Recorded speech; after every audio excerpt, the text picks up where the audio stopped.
So today I've got 3 weaving hacks for you and a bonus hack if you stay till the end.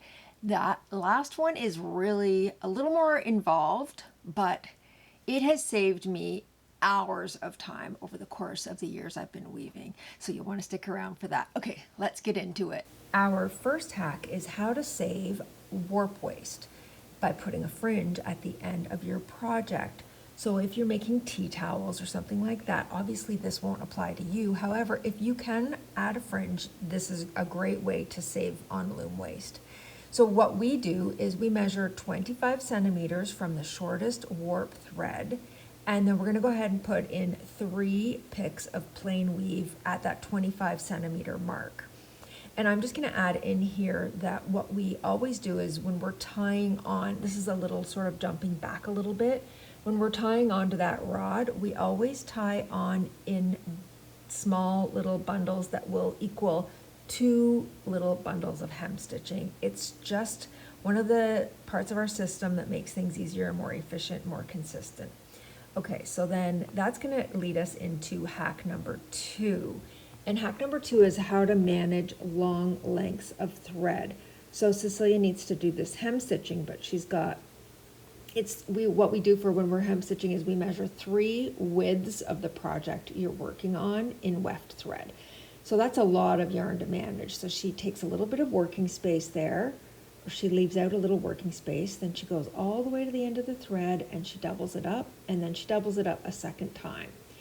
And now she's going to grab a darning needle, which is a large needle with a blunt end on it, and she's going to use that to do the hem stitching with.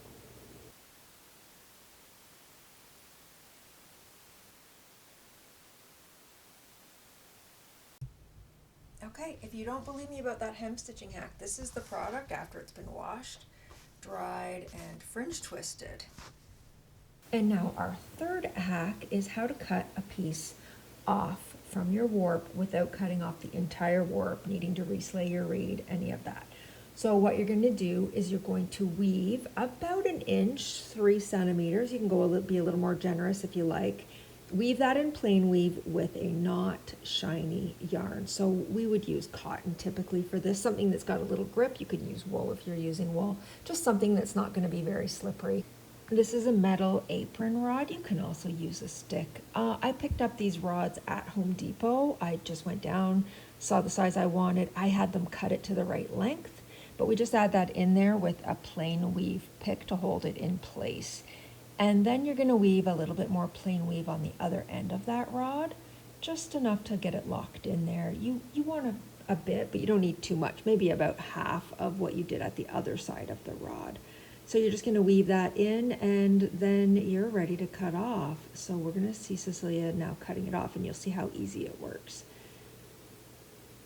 Okay, so she's just gonna cut it off, and then we're gonna attach it there.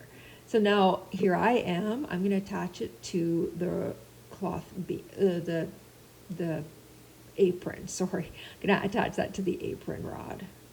And I just use zip ties. I use 3 zip ties, and I put 1 on either end. This is the first end, and then I do the other end. Now I tend to reuse these zip ties. I used new ones for this video, but I reuse those 2 zip ties on the outside.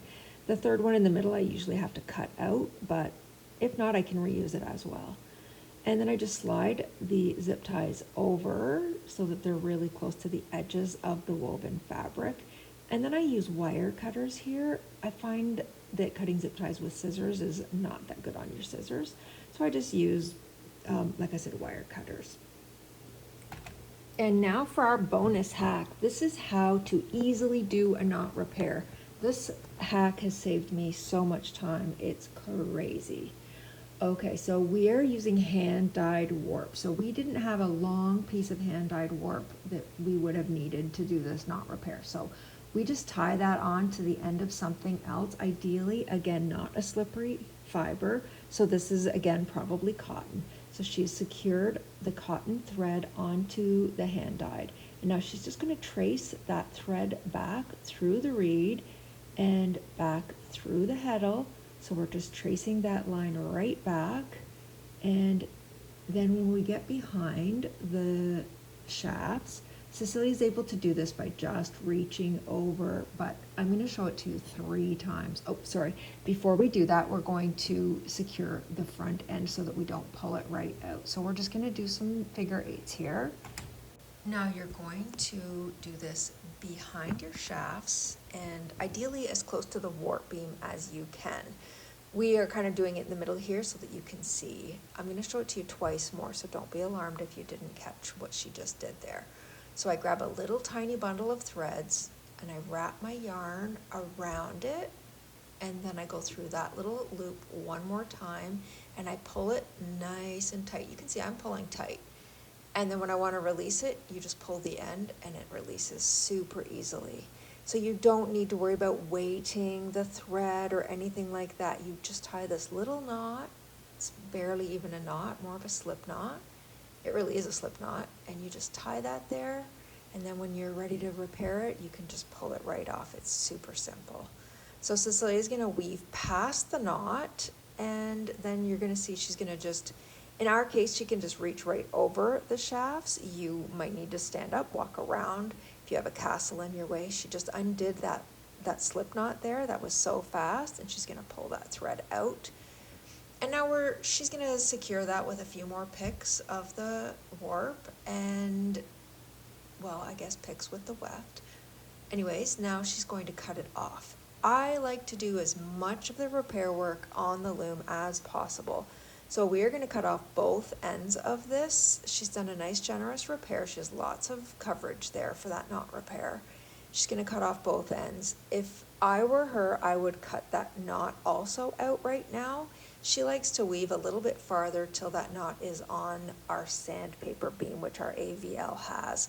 Not all looms have that, so like I said, you can just cut that knot right here and then your repair is complete. I hope you enjoyed those hacks and I hope they save you a ton of time. If you have your own hacks that you would like to share with the community, I would love it if you would throw them in the comments, because we can all learn from each other and I learn hacks from you guys all the time. So if you enjoyed this video, you'll probably also like this one and this one. I will meet you there. Bye for now.